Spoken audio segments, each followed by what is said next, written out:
Halo semuanya, Halo. welcome back to my channel. Jadi kali ini kita nggak lagi jalan-jalan, jadi ini kita lagi ada di rumah. Iya, jadi kita ke-trigger bikin video ini karena tadi beberapa jam yang lalu kita baru bangun tidur terus ngecek HP, rame banget di Twitter, di sosial media tentang #ShameOnYouPenabur. Lalu kebetulan kami berdua juga lulusan penabur. Kami lulusan SMAK 3. Penabur. Kevin sebelum SMA juga SMP-nya di penabur. Jadi di PS1 sampai kelas 1. Jadi kita kepo sebenarnya. Ini apa sih? Iya. Ceritanya apa sih? Kenapa sampai heboh begini?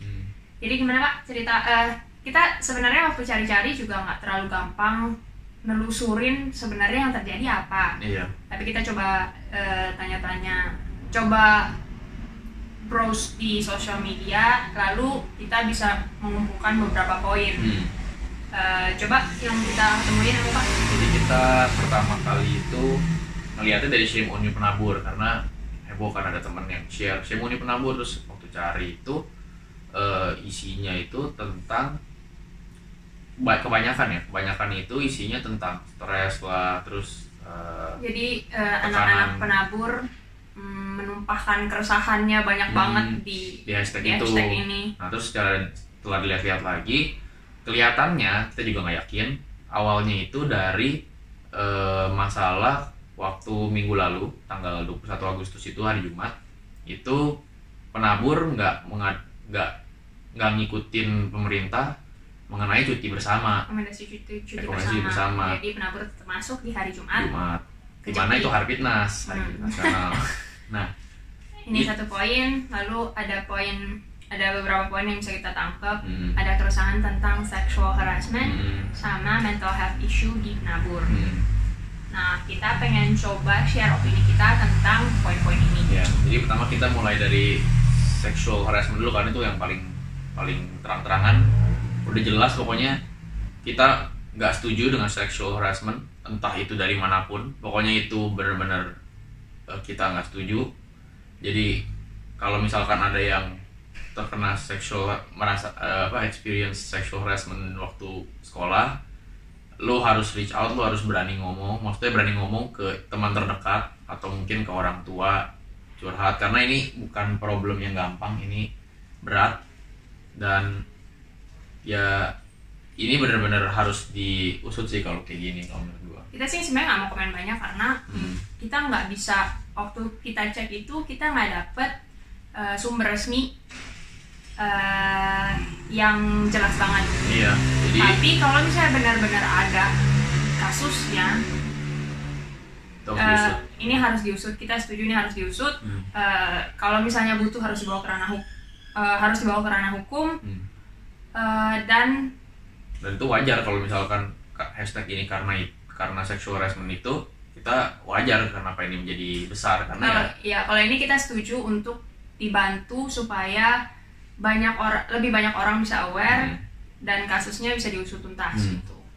Tapi kasusnya apa kita juga nggak tahu. Kita juga nggak tahu kasusnya apa. Nah, itu tentang sexual harassment. Lalu poin kedua itu tentang cuti bersama ya. Cuti bersama. Nah itu juga sebenarnya agak bingung juga sih gimana ya, karena yang setahu gue cuti bersama itu adalah rekomendasi pemerintah. Jadi instansi kayak BPK Penabur contohnya itu boleh ikut boleh enggak. Dan katanya ternyata cuti bersama itu rekomendasi pemerintah dengan tujuan meningkatkan turisme di Indonesia. Jadi meningkatkan pariwisata. Dan lagi zaman COVID. Ya paling saya juga nggak bisa, mungkin ya tambah istirahat mungkin, tapi tetap sih kalau menurut gua itu kita nggak bisa ngomong banyak sebagai siswa maupun sebagai alumni, karena kalau menurut gua kan kita tahu BPK ya, kalau lu mau masuk BPK Penabur pasti tahu lah, BPK Penabur itu instansi pendidikan yang top, standarnya tinggi. Nah kalau menurut gua si BPK Penabur ini pasti punya target untuk menjaga kualitasnya. Nah, mungkin, gue juga nggak tahu ya, mungkin BPK Penabur ini berpikir bahwa dengan libur, target ini akan terhambat. Jadi dia maunya pendidikan tetap lanjut dan nggak ngikutin saran pemerintah untuk ada cuti bersama.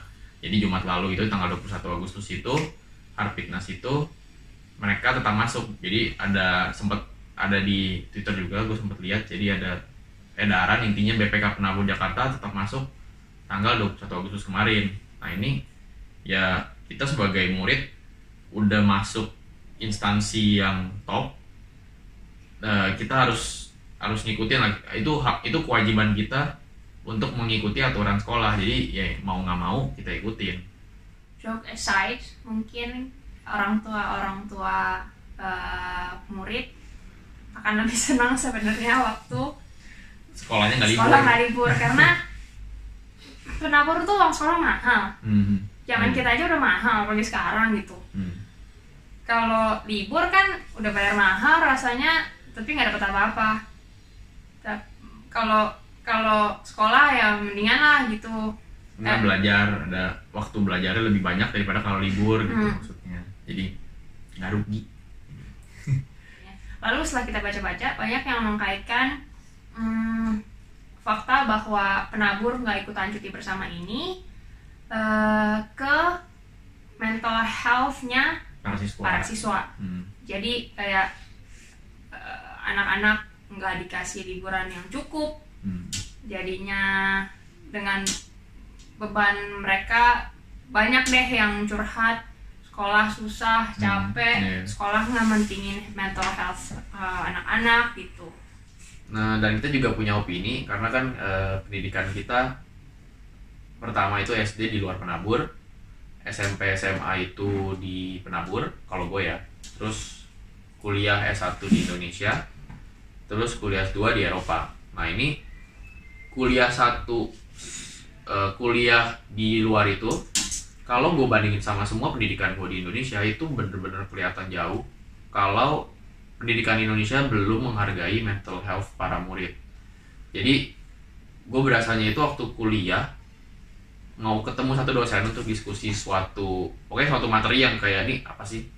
Nah itu ketemu dosen tatap muka, 1 lawan 1, maksudnya 4 mata. Itu pertanyaan yang mereka tanya itu adalah how are you, apa kabar. Dan itu bukan cuman sebagai itu ya, kayak basa-basi ya. Maksudnya kalau misalkan kita jawab not really good, mereka akan membuka waktu mereka untuk curhat. Jadi mereka benar-benar, kalau mereka sempat kan mereka juga sebenarnya meluangkan waktu untuk kita ketemu. Jadi waktu itu bisa dipakai sebagai lu curhat atau sebagai lu mau diskusi materi, karena mereka pikir kalau lu secara mental belum siap untuk diskusi, buat apa diskusi? Nggak akan masuk, karena lu akan kepikiran pasti masalah mental, karena itu masalah besar sebenarnya. Nah itu gue juga kaget tuh waktu pertama kali keluar, karena di Indonesia gue nggak pernah ngerasain nanya ke guru terus ditanya kayak sekarang lu apa kabar gitu, kayak intinya sekarang lu kondisinya gimana, ada yang perlu gue bantu nggak, atau ada yang perlu lu ceritain ke gue gitu sebagai temen. Karena kalau menurut gue itu di sana murid sama guru itu dia hubungannya itu horizontal. Kalau gue selama edukasi gue di Indonesia, gue berasanya pada umumnya itu vertikal.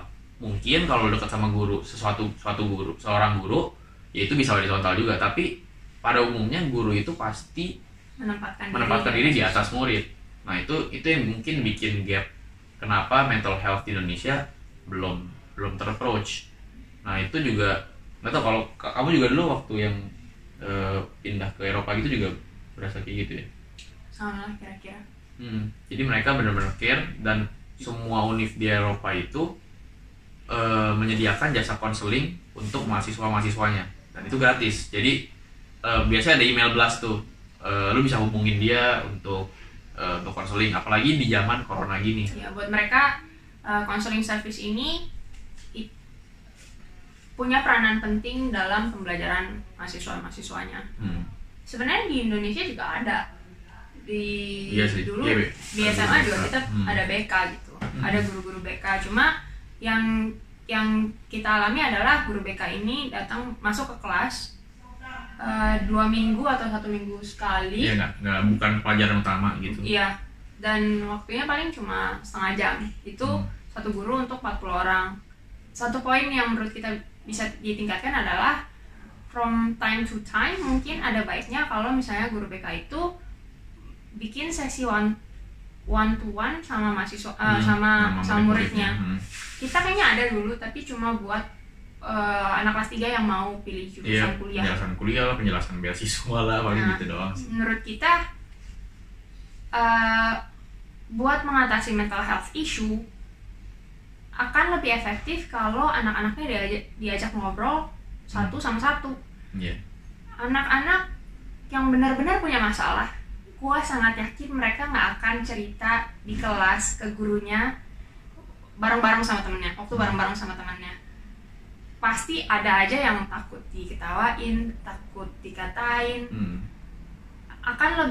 Mereka akan lebih terbuka waktu benar-benar mereka bisa merasa aman ngobrol sama guru BK yang punya background psikologi biasanya. Dan guru-guru BK ini juga punya pengalaman dan punya skill buat mengatasi masalah ini. Dan kalau mereka cerita juga usahain bikin itu sebagai suatu privasi, jangan dibuka ke guru-guru yang lain gitu. Iya, dan ini juga, tapi itu biasanya mereka tahu lah. Dan ini juga jadi inti dari penjelasan panjang ini, maksud kita adalah mental health issue ini bukan cuma penabur. Ini salah satu masalah sistem pendidikan Indonesia. Jadi kalau menurut kita hashtag shame on you penabur, kalau shame on you penabur itu terus dikait-kaitkan dengan penabur nggak peduli sama mental health issue-nya anak-anak, itu bukan cuma penabur. Itu bukan cuma penabur. Mungkin dirasain lebih di penabur karena mereka lebih tekenin kita untuk belajar lebih baik. Jadi mungkin tekanannya lebih ada, bebannya lebih banyak. Terus lebih berasa jadinya kayak, kok guru-guru nggak peduli ya sama gue ya. Mungkin kalau di sekolah lain mungkin ada, cuman kayak nggak seberat di penabur. Mungkin itu yang bikin shame on you penabur. Tapi kalau untuk mental health problem in general, itu gue berasa di kebanyakan instansi, gue nggak bilang semua, di kebanyakan instansi di Indonesia itu masih kurang peduli sama mental health problem. Ini juga dikaitkan, jadi banyak juga yang kita lihat siswa-siswa penabur itu jadinya curhat. Mereka benar-benar sekolah, di masa-masa mereka sekolah, mereka cuma benar-benar jadi robot, ngerjain PR, ngerjain ulangan, nggak bisa menikmati hidup. Ya gimana ya? Gue mau komen, gue bukan mau mengecilkan. Kalau yang lagi ngerasain mungkin akan ngerasain ini sebagai penderitaan. Gue nggak lagi pengen mengecilkan penderitaan kalian. Kita juga pernah ada di masa itu beneran menderita. Kalau ngomong menderita ya beneran menderita gitu. Sekolah mulai 6:30, berarti bangun waktu matahari belum terbit. Ke sekolah pulang jam 2:30, habis kelar sekolah ngeles dengan ulangan yang banyak besoknya, jadi pulang les pun bikin PR, ulangan, bikin PR, belajar ulangan, ya tidur, makan tidur, besok gitu lagi. Ulang lagi itu beneran susah. Kita juga tahu, bahkan ada masa-masanya kita berasa karena rutinitas kayak gitu berulang terus-terusan dalam jangka waktu panjang, kita berasa waktunya benar-benar jalannya cepet banget. In a blink of an eye, 1 semester lewat, 1 tahun lewat, kita benar-benar nggak sadar apa aja yang udah kita lakukan dalam jangka waktu selama itu. Cepet banget. Tapi setelah dijalanin, sekarang kita lihat ke belakang, 3-6 tahun itu berperan penting untuk membentuk kepribadian kita yang sekarang. Kegigihan menurut gue sih yang aku rasain banget, lebih gigih, lebih tahan banting. Terus apa ya? Ini berasa lebih kita lebih terbentuk lah, lebih ulet, lebih gigih sih. Iya. Benar sih. Dan pelajarannya susah tapi banyak banyak juga bantu waktu kita mulai kuliah. Seringkali kita berasa pelajarannya gampang, sebenarnya bukan karena kita yang pintar-pintar banget gimana, tapi cuma karena kita sama udah diajarin gitu. Udah diajarin dan kita terbiasa sama yang lebih berat gitu. Jadi intinya adalah itu proses yang susah tapi sangat berguna untuk masa depan kalian juga gitu. Kita juga sering kan kalau kayak ngobrol-ngobrol di WhatsApp chat atau misalkan pas ketemu reuni ngumpul gitu, kita juga berasa kalau biasanya ngobrolin tingkah-tingkah bodoh di waktu SMA kan. Terus habis gitu ujung-ujungnya tetap kita berasa kalau penabur itu memberikan mental yang kuat kita. Jadi kita udah siap nanti di masa mendatang, kayak di misalkan dunia kuliah lah, atau misalkan di dunia kerja, itu kita udah lebih tahan banting jadinya. Dan itu juga kita ngobrolnya nggak sama orang yang nilai-nilainya bagus gitu. Jadi kita juga sebenarnya kan satu kelas gitu, temannya kan juga beragam kan, jadi temenan juga ya. Kalau kayak contohnya kayak Martina kan salah satu yang terbaik, jadi ya pasti 3 besar lah, atau ya juara 1, 2, 3 lah Pak, antara yang situ lah. Terus kalau misalnya kayak gue tipe yang sekolah, tapi ya mau have fun juga, mau bercanda juga sama teman-teman, jadi mau nakal juga, mau bertindak goblok juga. Jadi kayak kelas 10 juga mau makan, gue IPA dulu. Jadi kelas 10 gue mau masuk IPA sama requirement-nya itu bener-bener sama persis. Jadi misalkan kayak dulu 65 ya, rata-rata 65 atau ya, jadi gue bener-bener pas di 65 jadinya. Jadi tuh bener-bener kayak masuk IPA, tapi ya jalanin aja. Jadi masuk kelas 2 juga udah susah banget tuh, yang masa-masa terberat tuh kelas 2. Itu juga udah hampir nggak naik, nilai jelek-jelek. Nah itu kita benar-benar semua ya, kalau angkatan gue ya, kita ngobrol angkatan gue atau angkatan atas 1 tahun 2 tahun di atas di bawah gitu, sama mikirnya kalau itu semua itu ngebentuk banget diri kita yang sekarang. Jadi sebenarnya nih, kalau kita juga bisa bilang kalau gue sekarang bisa dapat beasiswa Eropa, bisa kuliah di luar, bisa jalan-jalan di luar. Ini sesuatu yang gimana ya, jadi yang mungkin faktor pendukungnya adalah masa-masa yang kita alami di SMA itu, waktu di penabur itu. Mungkin nggak secara langsung karena nilai gue juga jelek, jadi mungkin secara nggak langsung dia membentuk pribadi gue jadi seperti ini, jadinya lebih baik daripada orang lain mungkin ya. Itu sebenarnya sih salah satu yang menurut gue proses pembelajaran yang bagus sih di penabur, itu nempak kita banget sih. Lalu saran gua sih, gua ngerti deh waktu sekolah sibuk, banyak PR, banyak ulangan, kegiatan ini kegiatan itu sangat gampang buat stres.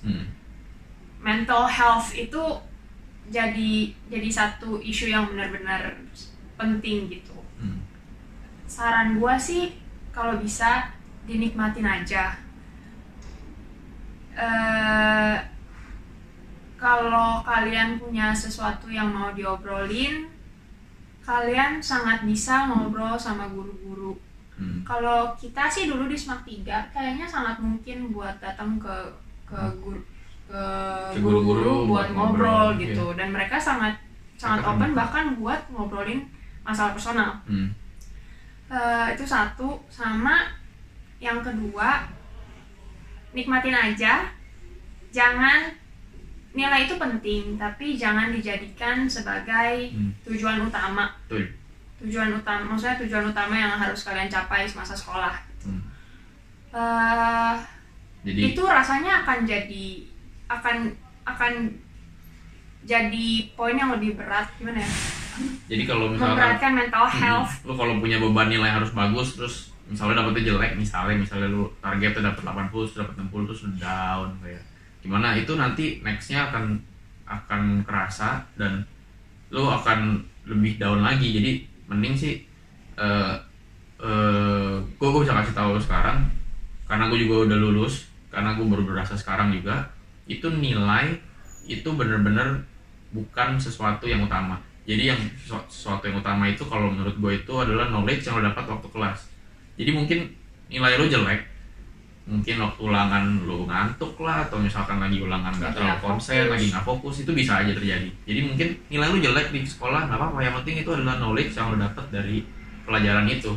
Dan kalau lu misalkan amit-amit ya, amit-amit nggak naik kelas, ya itu jangan dijadiin sesuatu yang kayak aduh gue goblok banget ya, aduh gue bakal jadi manusia yang gagal nih di dunia ini, gue bakal bla bla bla. Itu pasti ada masuk apa kayak pikiran-pikiran seperti itu, tapi itu nggak benar, karena kita juga ada pengalaman pribadi, bahkan orang-orang yang sempat nggak naik kelas pun itu punya pemikiran jauh lebih bagus daripada yang naik kelas terus. Ya intinya sih lakukan sebaik-baiknya, just do your best, enjoy the process. Nilai itu bukan sesuatu yang utama. Itu nggak akan menentukan kesuksesan kalian di masa depan.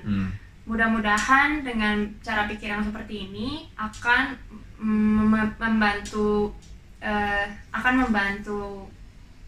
kalian, kita semua buat punya mental health yang lebih baik. Iya. Dan kalau kalian sekarang lagi bersekolah di Penabur, lagi stres, good luck juga buat kalian semua. Maksudnya sukses terus, semangat. Ya kalau lulus kalian pasti berasa kok manfaatnya gimana. Dan kalau misalkan kalian nggak mau curhat sama, misalnya nggak mau cerita-cerita sama guru, dan kalian misalnya mau bertanya sama pengalaman kita berdua, kita bisa di kontak kok. Mungkin kalau di YouTube kalian nggak bisa message ya, mungkin kalian bisa ke Instagram, bisa DM. Gue nggak di lock kok, bisa langsung di message. Jadi gue itu @kev.kurniawan. Nah kalau Martina itu @zxymartina. Nanti juga gue kasih linknya di deskripsi. Kalau emang lu mau ngobrol-ngobrol, mau tanya-tanya, boleh banget. Kalau kita bisa bantu, kita akan sangat senang buat membantu. Gitu. Jadi cukup gitu aja kali ini obrolannya. Kita sempat ke-trigger juga sih tentang yang hashtag itu. Jadi sebenarnya kami berdua itu nggak berasa malu sama sekali karena Penabur seperti itu.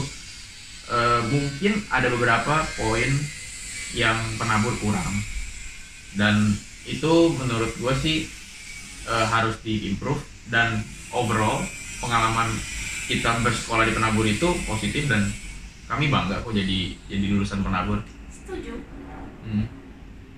Jadi gitu aja dari kita. Mungkin kalau ada yang mau diskusi bisa di kolom komentar, atau tadi bisa langsung chat kita di Instagram.